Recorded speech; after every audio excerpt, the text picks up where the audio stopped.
उनका जन्म राजघराने में नहीं हुआ था, लेकिन उनके बिना महाभारत नहीं होता। वह महिला कौन थी जिसने एक राज्य के भाग्य को आकार दिया? सत्यवती की कहानी सिर्फ राजसीपन के बारे में नहीं है।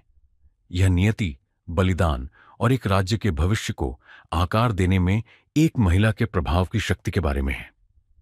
साधारण शुरुआत में जन्मी सत्यवती अपने समय की सबसे शक्तिशाली महिला बन गई, जिसने कुरुवंश के जटिल धागों को एक साथ बुना। लेकिन एक साधारण मछुआरी इतनी महान कैसे बन गई?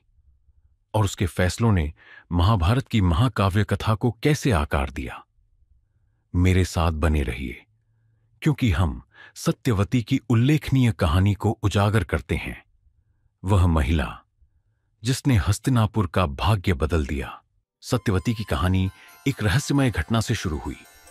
वह अद्रिका नाम की एक दिव्य अप्सरा से पैदा हुई थी, जिसे श्राप दिया गया था मछली की तरह जीना।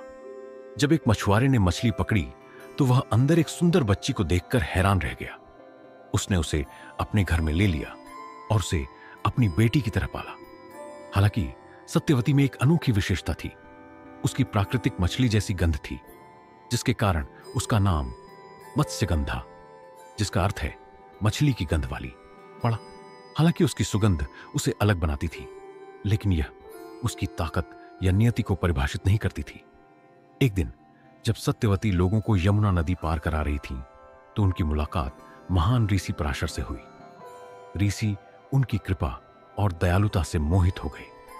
उसके दिव्य गुणों को पहचानते हुए पराशर ने उसे आशीर्वाद देते हुए कहा, तुम्हारी प्राकृतिक सुगंध स्वर्गीय फूलों की खुशबू से बदल जाए और तुम्हारा भाग्य कुरुवंश के भविष्य को आकार देने के लिए प्रकट हो। पराशर के आशीर्वाद से सत्यवती ने व्यास को जन्म दिया, जो बड़े होकर एक पूजनीय ऋषि और महाभारत के लेखक बने।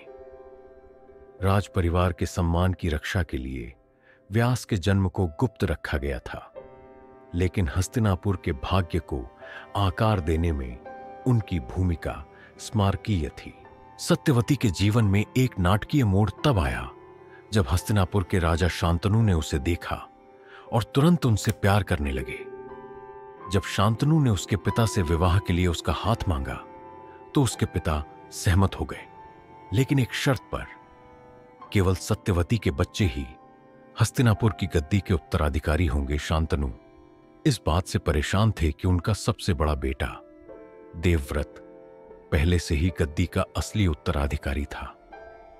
लेकिन देवव्रत ने अपने पिता के प्यार को समझते हुए अंतिम बलिदान दिया। उन्होंने हस्तिनापुर के भविष्य की रक्षा के लिए गद्दी पर अपना अधिकार छोड़ने और आजीवन अविवाहित रहने की शपथ ली। इस महान बलिदान के कारण उन्हें भीष्म नाम मिला, जिसका अर्थ है भयानक संकल्प वाला। इस प्रकार सत्यवती ने राजा शांतनु से विवाह किया और हस्तिनापुर की रानी बन गई। उनके विवाह ने जटिल सत्ता संघर्षों की नींव रखी, जो बाद में महाभारत में सामने आए। सत्यवती ने 2 पुत्रों को जन्म दिया, चित्रांगद और विचित्रवीर्य। दुर्भाग्य से दोनों पुत्र बिना कोई वारिस छोड़े मर गए।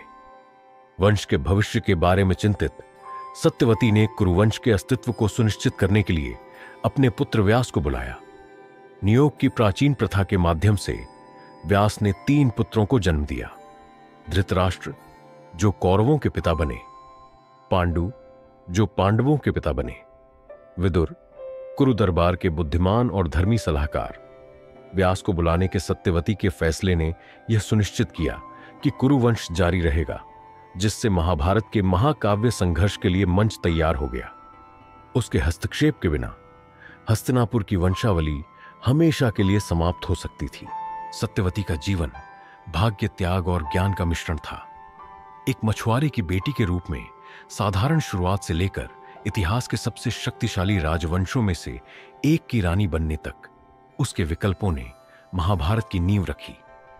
व्यास के माध्यम से सिंहासन सुरक्षित करने के उसके फैसले ने यह सुनिश्चित किया कि पांडव और कौरव दोनों महान कुरुक्षेत्र युद्ध में उठेंगे और भिड़ेंगे। उसकी ताकत, बुद्धिमत्ता और दूरदर्शिता की विरासत महाभारत की कहानी के माध्यम से गूंजती रहती है।